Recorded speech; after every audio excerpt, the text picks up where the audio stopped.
On today's episode of WatchJRGo, we install some bin pack lifts.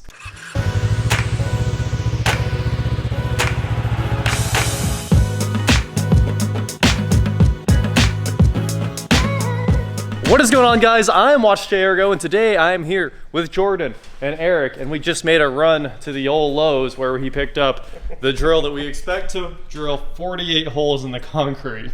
I don't know if we have 48 holes worth of batteries there.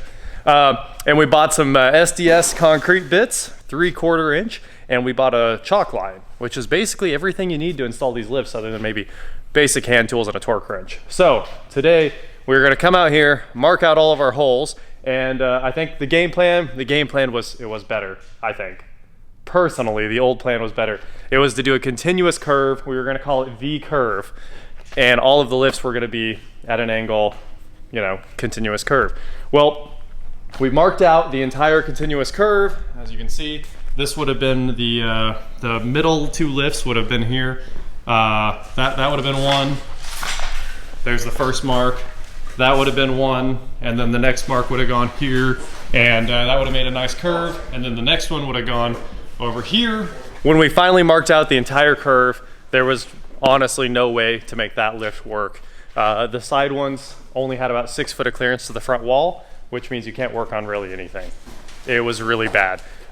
We tried every single way we could mock it up, changing angles all the time and walking around with tape measures, and that lift just didn't work. So what we've done now is we're gonna put all 4 lifts at an angle, and there'll be one here, one up in the front in this corner, like this, and then another one all the way over here, like this, and then mirrored on the other side, go in the opposite direction. 33.5 degrees is the angle we want.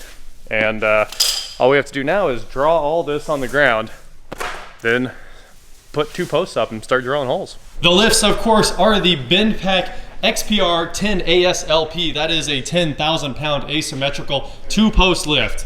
Originally, a bunch of people were asking if they were 2 posts. If you work on cars, you buy 2 posts. You never use 4 posts, except for like storage and a few weird jobs, maybe like alignments and stuff like that. These are asymmetric 2 posts, very, very big ones. All right, here's our SDS bits. This is a 3/4 by 12 inch. We got to go about 4 deep into the slab. So I've never actually used an SDS drill. We're just kind of figuring it out. I think that's how you do it. It's locked in. Cool. And Eric already hooked us up with batteries, so sweet.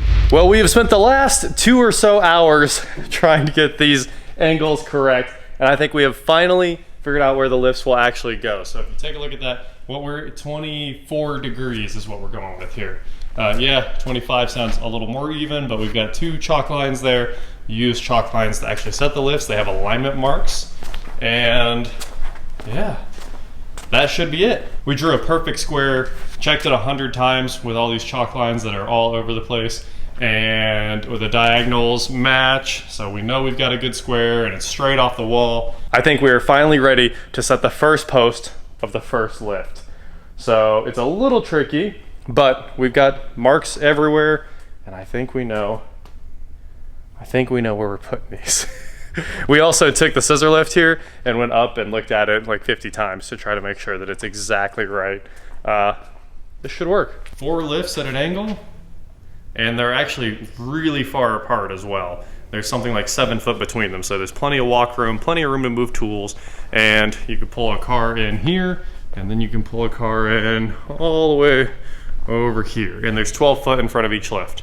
It's time to open the first lift. So Eric just got after it over here. Ah, yeah. All that concrete cut dust is nasty. Nasty, nasty. There goes the wood.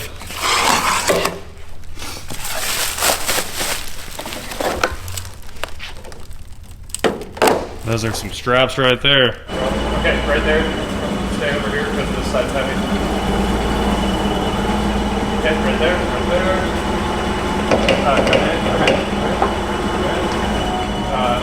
Oh, back up.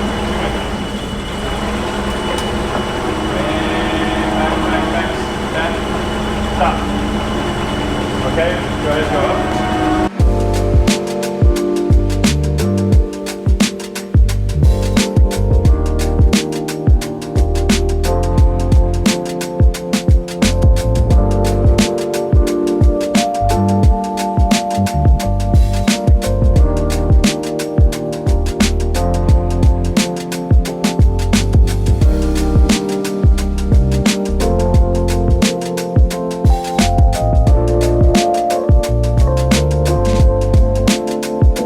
keep in mind, Eric and I have no idea what we're doing, but we just fork this thing over here and set it up. Basically, you take your chalk line that used to exist, and you line up this notch with the chalk line, and there's an X there on the floor. And you line up this notch with that notch right back there. Something seems very wrong.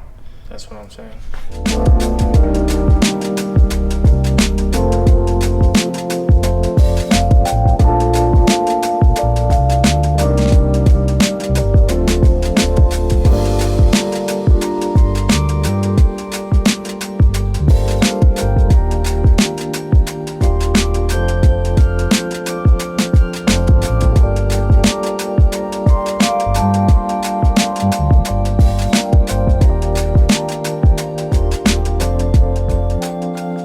All right, we are making good progress here on lift 1.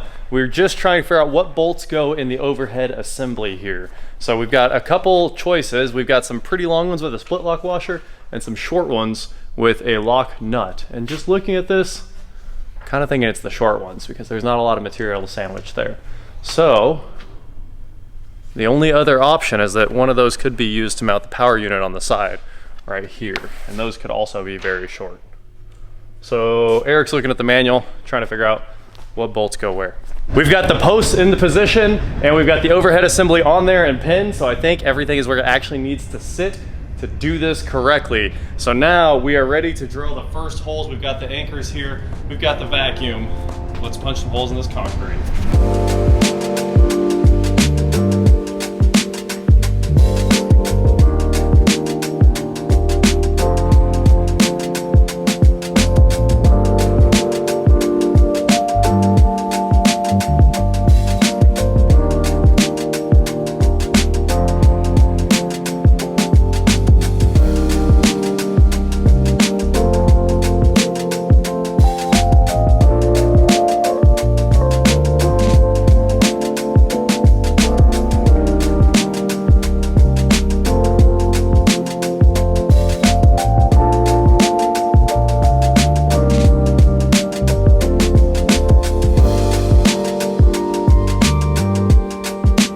Okay, we just need to repeat this 10 times or something. We'll sort of tighten it down, be done for the night. Well, you know what they say, measure 450,000 times and drill once. So that's kind of what we did today. Obviously I have marks all over the floor for the original plan that we called the curve. And then of course the plan we went with, which is 4 lifts with them mirrored and each one being at an angle. So one will sit all the way up here where this line is. And the other one, of course, is standing up already, and we'll just do that again on the other side. And I think when we measured this all out, we even have room for a possible third one over there by the balcony. I don't want to put a third one in because symmetry is very, very important. But the rest, the next couple days, I guess I'll be assembling lifts because it takes a little longer than I expected. I expect them to go up in, 1-2 hours, but that took 6, 7, 8, something like that. It took the whole night. We definitely did a lot of work to get there. As soon as they're up, it'll be so worth it. Cannot wait. I'll get the next one. I'll get this one kind of assembled and start unpacking the next one, and we'll stand it up maybe tomorrow night or Sunday. Of course, we've got our new 75 over there, so I can watch the security system all the time. I'll get that wall mounted really quickly here because I want to be able to see the security system all the time. Whenever there's people around the building, I just want to be able to sit there and watch them. Anyway, that is it for today, guys. Thank you so much for watching. Don't forget to head on over to shop.WatchJRGo.com where you can get cool shirts, not like this. And please like, share, subscribe, do whatever you want to do. And I will talk to you next time. And I think I got the truss deal closed today. And we're going to hang the truss on some 1/4-inch plate right there on the red iron, right there on the red iron. And the lights will go up there and all the audio will go up there, so none of it will be on the floor. And all of this has to happen before the Super Bowl because the Super Bowl, man, we're making good progress. We'll get it all done before the 7th, I think. Not the balcony, everything else. And my first time walking on the concrete. It's been exactly 24 hours. Not bad. Not bad. Feels like there's a few little high spots and stuff, but not bad.